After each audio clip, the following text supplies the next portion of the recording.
forget, the missile program, the nuclear program will be the last ones that they cut, even if they have to endure financial hardship in other areas. And so they're threatening, of course, to strike back, to retaliate against the United States because of these sanctions, but they pledge that this missile program will continue. And don't forget, sanctions take a long time to take effect, and experts say that North Korea is just months away from having an ICBM that could potentially deliver a nuclear warhead to most of the mainland U.S. It's remarkable. Will Ripley, thank you for the reporting and the important perspective as well. As tension with North Korea escalates, President Trump this morning chose to retweet a Fox News story on U.S. satellites that, according to these sources, say detected North Korean anti-ship cruise missiles. Now, notably, we don't have that reporting. It's also notable that this report contained classified information to unnamed sources. Of course, the president has railed against unnamed sources.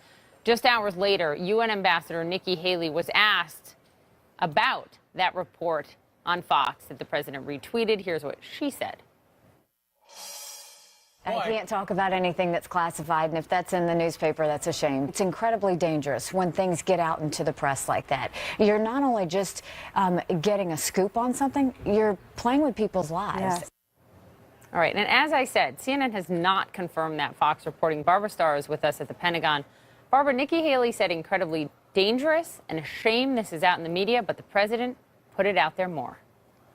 Well, you know, he's the commander-in-chief. He gets to tweet what he wants, but let me take just a little different take on all of this and discuss some of the substance at hand here. This is all about something called an anti-ship cruise missile. I don't want to geek out on everybody, but as the threat from North Korea grows, it's really important to understand what the president and what Fox News is talking about. An anti-ship cruise missile is very different than the ballistic intercontinental missiles that pose a direct threat to the United States, South Korea, and Japan.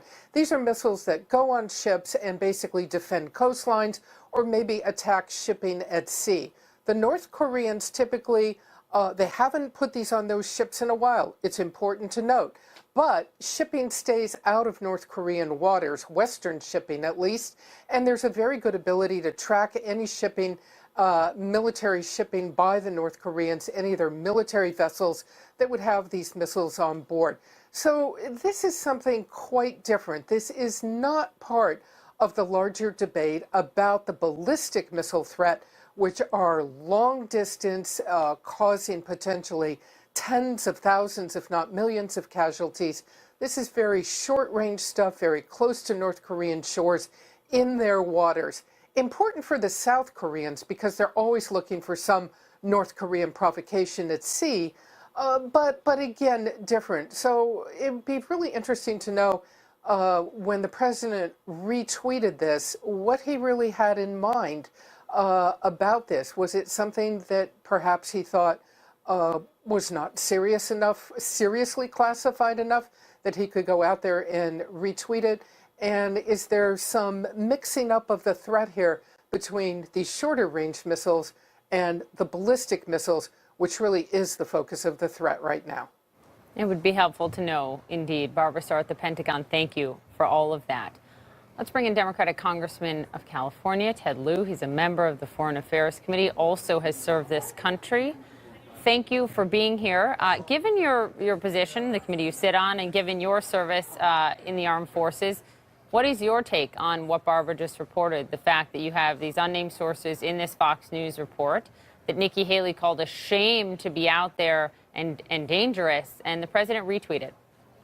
Thank you, Poppy, for your question. It is alarming the casualness with which President Trump shares classified information.